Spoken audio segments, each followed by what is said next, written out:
I'm definitely going to call this episode the sequel I didn't know I needed. I used to like the original USS CALLISTER from season 4, but it never cracked my top 5 favorites. So when they announced a sequel for season 7, I honestly rolled my eyes. First off, I love that Black Mirror usually bucks the trend of endless remakes and sequels we see everywhere in TV and movies nowadays. But I also just didn't think it really needed one. Turns out I was totally wrong. This ended up being one of the best episodes in season 7, maybe even the best, and I actually think it was better than the first one. It was packed with action and tension. Jesse Plemons nailed it by stealing the show even with limited screen time, and the ending was both uplifting and haunting at the same time. Let's dive into this episode and talk about all the takeaways. Here's a review of Black Mirror Season 7 USS Callister Infinity Ending Explained. Just a heads up, this video will have spoilers. So, here's the deal with the ending. The hero comes out on top, but there's a dark twist to it because, it's Black Mirror. The crew on the USS Callister is now facing off against 30 million players in Infinity. It turns into this battle royal situation where if they get spotted by real players and get shot then, they'd actually die in real life. That's because they were clones of real people that Robert Daly used in his cloning machine. The crew's goal was to reach the center of infinity and find a new universe that was cut off from everything else. It would let them live their lives the way they wanted without having to grind for credits to survive or worrying about people who might kill them if they ran into them, something that really became a problem for them. The whole thing comments on pay to play. The gaming scene showed up in this episode, and they talked about how prices keep going up, which seems to be a trend in a lot of games these days. The crew had to start robbing other players for their credits just to get by. This caught some attention on the game's forum because they showed up as not having a game tag. Meanwhile, a journalist was investigating the whole situation surrounding this shady tech. The cloning device could have been used in the game. We saw James Walton and the real Nanette Cole jump in to do their own investigating. But since Walton's career and reputation were at stake, he wanted to wipe out the crew in the game, which meant actually killing real people, not just game characters. This raised a big question that's been central to this season of Black Mirror. Do their lives really have any value? It was set in a fake world. The real Nanette fell into a coma after getting hit by a car during a fight with Walton. We found out he planned to enter the game and get all the players the crew had messed with to join his side and take them out. That's exactly what started happening, leading to a full-on battle everywhere. Meanwhile, while the crew was dealing with all that chaos, we saw Nanette making her way to the core of Infinity. And while she was there was this clone of Robert Daly who pretty much had godlike powers. He was made to just hang out and create all kinds of planets in the game, making it literally endless since it was always growing. This meant that the game Walton and Daly made was actually built on some illegal tech and violated the Human Rights Act, which is why Walton was worried about the journalist looking into it. Once Nanette got in there, she had the choice too. She had the chance to save all her friends and herself, plus go to this super remote planet that regular players couldn't reach. Or she could bail on them and take over the real Nanette's body and mind since she probably wasn't ever going to wake up from her coma. Being the good person she is, Nanette chose to save her friends, but it was really just a test for her.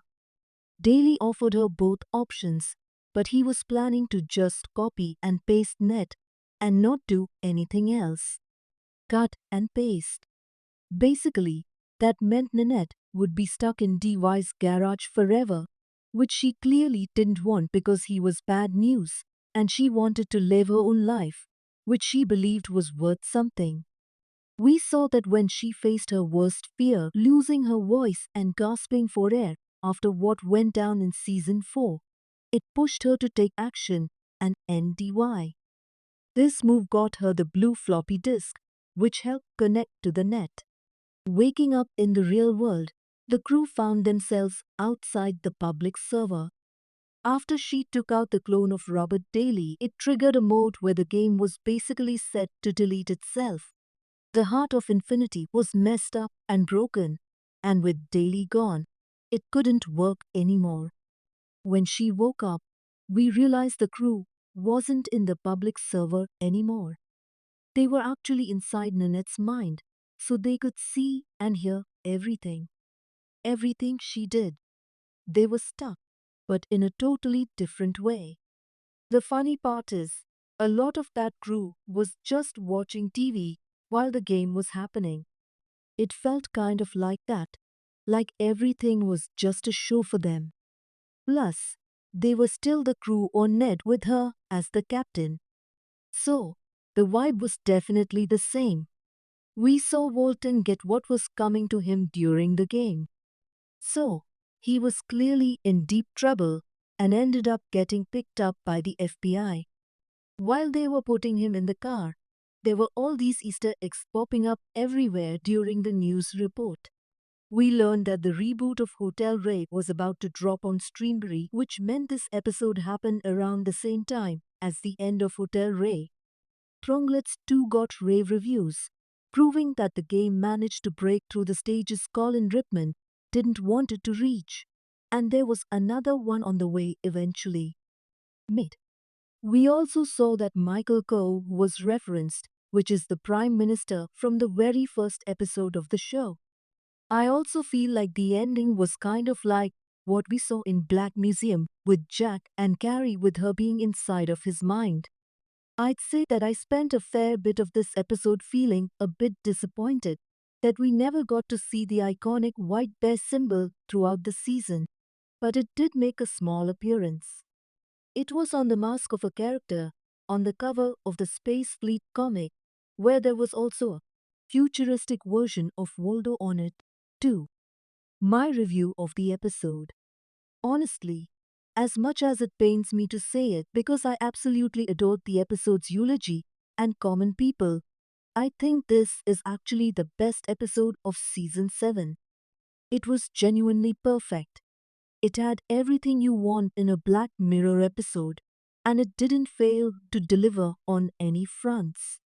It had the commentary around the gaming world and how pay-to-play cloud-based gaming is trying to dominate the space. It had interesting tech with the use of the Infinity piece, but also the cloner that was being used, which allowed a clone of Daily to sit at the heart of Infinity. And it also had an ending that made me feel glad that Ninette survived. But there was a cloud of despair that was looming over me because all of the other characters were stuck with a pretty pointless existence. This episode got so many tropes right as well when it came to mimicking traditional sci-fi TV series and movies. From the music that would play when transitions would happen, to the score that was underpinning all of it, to the sound effects, and even the design of the set, it was extremely immersive and it fit into the genre in its own right. I felt like tension was at the heart of this episode, and I really felt it as a viewer. Knowing that the crew were trying to survive and that they didn't have unlimited lives like the rest of the players, it made the tension rise to the surface, and you could feel their desire to just live freely. Jesse Plemons absolutely stole the episode that he was in when it was just him and the net. The sinister look that he had and the fact that he was going to copy and paste and not cut and paste showed that he was just like the Robert Daly that was on the outside. That whole garage scene between the net, paired with the crew fighting off all of the players that they'd wronged in the past by taking their credits, was a standout moment. and I was on the edge of my seat wondering what was going to happen to all of them. The color palette, it was just so well suited, and it added to the emotion. Then when it hit its crescendo, and we saw that the group were inside of Nanette's head as she woke up in the real world, it was such a bittersweet feeling. They were all together again. They were safe from the danger that they wanted to avoid, but not in the way that they wanted. I could definitely see another sequel being made to this. And as much as I was against sequels to start with, I want to see more of the story. A moment that I was gutted about was when the real Manette ended up being hit by a car and was stuck in a coma because she seemed like such a good person. However, with the soft version of her being dead and the clone, which is the version that the true Nanette was almost inspired by now being at the wheel in the real world, I imagine she's going to be like a completely different person. I thought having the entire game being destroyed and Walton having his comeuppance was a great way for the episode to end. And having the entire game being built off the back of illegal, unethical tech, where there was just an enslaved clone of Robert Daly that had the power of a god, was a great direction for the episode to go in. I also like the fact that we got to see that James Walton was just as bad as Robert Daly in terms of the way that they were as people. It meant that there was still a strong villain to carry the episode. Honestly, I didn't expect this episode to become my favorite of the season. And with it being an hour and a half, I did worry that there would be a sense of story fatigue, but there wasn't in the slightest. So, I'm really impressed. Toby Haynes delivered once again in directing this episode, and it was almost like we never left. With the completion of season 7, that then solidifies my ranking of it. I'd have Bettenvar in 6th place, then I'd have Plaything in 5th, then Hotel Reverie in 4th, then Common People in 3rd, Eulogy in 2nd, and yeah, USS CALLISTER into Infinity in 1st. A Black Mirror ranking is something that constantly evolves, and I feel like the top 2 of this season will most likely change quite frequently depending on the mood. So, there you have it, a review of Black Mirror Season 7, USS CALLISTER into Infinity, and the ending explained. If you want to see every episode of Black Mirror ranked, then I've put the video below. I've also broken down every episode of Black Mirror Season 7 as well. So, if you want to see all of them, I've put the playlist there too. What did you think of this episode? Share your thoughts in the comments. As always, thanks for tuning into the video, and I'll see you in the next.